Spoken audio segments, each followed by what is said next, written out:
welcome to Overdrive. I'm Shireen Bhan. Now, it may not be a good year for auto companies because sales are down, but it's certainly a good year for consumers because auto companies are doling out discounts like never before. Moreover, you've got plenty more choice in the market, and that's because most companies have dished out a slew of launches through the year. The latest to join the launch party is General Motors. Here's Bert with their latest offerings. After a very interesting showcase of products at the Auto Expo, General Motors went into a sort of a lull. But now they finally brought the bow tie back into the party with these two new products. This is the new Captiva and this is the updated Cruze. But let me take you through the Captiva first.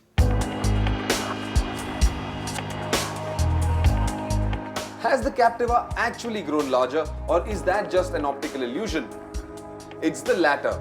A significant and very clever detail makes the Captiva look more imposing than it did. And it's all thanks to the new honeycomb grille, which has grown taller, making the front face look bulkier. Subsequently, the bumper has also changed to complement the new grille design. This all-new bumper would have reduced the ground clearance of the front overhang considerably, but GM have bumped up the Captiva's ride height to give it the necessary clearance. So what you end up with is a strong-looking front end, yet very nicely framed to match our driving conditions.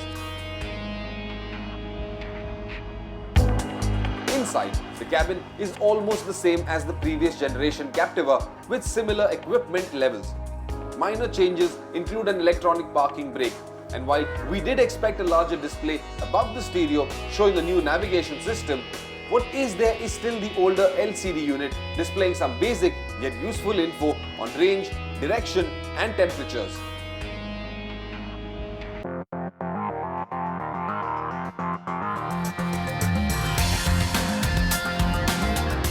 General Motors launched the new Captiva at the end of June, continuing to offer buyers the choice of the old 2-litre diesel engine and a new 2.2-litre diesel power plant mated to a 6-speed manual gearbox.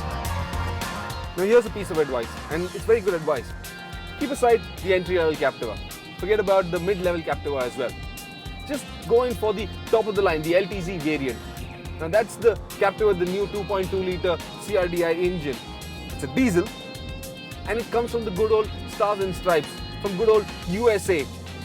And because of that, it's a phenomenally powerful and incredibly torquey engine. You get 186 PS of max power and 424 Nm of max torque. That is just ridiculous in an SUV of this segment, of this caliber. Punch the throttle to the floor and you get this kick. And I've never ever seen an SUV in which the tachometer moves so rapidly from 1500 RPM all the way up to 4000 RPM. This tachometer just punches a hole through that gauge, to those dials. This is phenomenally fun. A few years ago when we first tested the Captiva, the previous generation Captiva, we said that it was the kind of SUV that would appeal to someone like my dad, an older person, a person who's looking for a lot of comfort, a lot of sophistication, a lot of elegance, an SUV that would have fantastic ride quality, stable dynamics, lots of space and a lot of features. But I must take some of that back because this Captiva, well, I must say that this SUV will appeal to a younger buyer. It has graduated in that sense. Would someone like me buy it? Most definitely, because I do appreciate the space, I do appreciate the comfort that this SUV offers, the kind of features it has. It's a very easy and effortless SUV to drive around in the city, and with this new engine, well, it gives it that sense of energy, that sense of urgency that the youth are looking for. And I'm quite sure a lot of people are going to like this.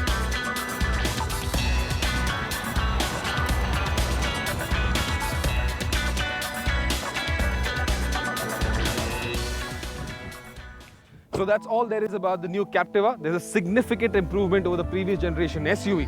But now, onto the Cruze.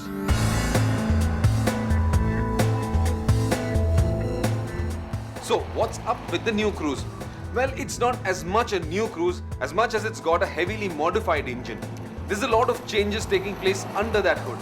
The displacement, for instance, the volume of the engine has increased by about 7 cc. Now that's an insignificant amount, but both the block and the head have been redesigned. The turbo has been moved closer to the engine, so the distance between the air intake to the inlet manifold has reduced, and you get better boost because of that. The older SOHC unit, well, that has been taken out and you now get a chain-driven DOHC system. You also get a dual-mass flywheel. Now all of this combined gives this engine better power and torque ratings. So you get about 16 PS more power than the previous engine, and there's a whopping 57 Nm of torque more. But does it really change the character of this engine? Does it really make it that much more faster, that much quicker? Let me tell you about that. We got to test the Cruze at this airstrip at Varamati on a bright sunny day. Perfect conditions to see just what the new engine is capable of. I've done a couple of runs and honestly, this engine does feel quicker, but there is a problem because the numbers just don't show it. This engine, despite all the upgrades to the power and torque, well, it isn't really quicker when you put the V-Box on it. Performance, acceleration to 100 is slower than the previous generation car, and that to me is a bit disappointing. Now the reasons behind this, I presume, is because one, the tires, well, they aren't very well equipped for this kind of torque output. And secondly, the turbo lag that was present in the previous generation car, well, that has improved, but the margin is very, very small. You still feel the turbo boost kick in just about 2200 RPM. And well, that isn't significantly better than what it was in the previous car. But get out on the highways, let the turbo kick in, and this car will fly. You can feel torque steer, you can feel the tires burn rubber even in second or third gear. And let's not forget, this is a manual transmission. It's a 6-speed manual transmission, so it's more tuned to fuel efficiency rather than outright performance. But let the turbo kick in. Cruze will continue to be offered in 3 variants and priced between 14.53 for the base LT and 16.44 lakh for the automatic transmission. The base variant costs over a lakh more, but now comes with a lot more features like keyless entry, premium stereo and fog lamps. The price increase on the top spec LTZ, just 62,000 rupees. After a lot of testing and evaluating, the conclusion we've reached is, well, the Cruze just does not deliver on what it promises.